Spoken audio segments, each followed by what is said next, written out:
前國務院總理朱鎔基退休近9年之後，首次發放公開講話嘅錄影帶，由李彤帶大家去睇下。I dare not say how correct the arguments in the book are, nor dare I wish that all these readers would agree with my views. What I want to say is, everything I said in this book is true. This is a principle I uphold all my life. 呢一次係朱鎔基離任之後罕有嘅公開錄影講話。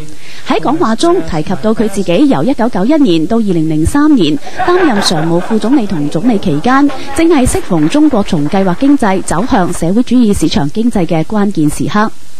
It was also during this period that China effectively brought serious inflation under control and achieved an economic soft landing.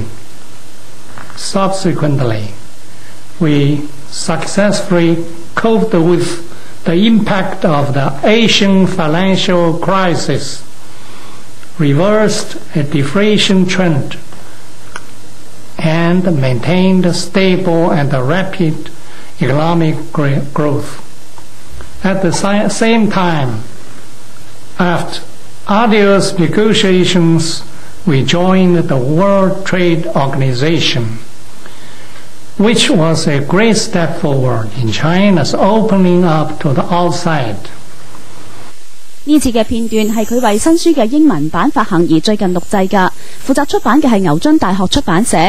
身為牛津大學校監嘅前港督彭定康出席新書發行儀式，佢話出版英文版有助世界更好了解中國發展嘅演變。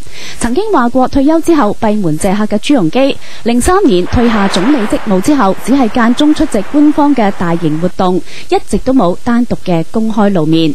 亞洲電視記者李彤報道。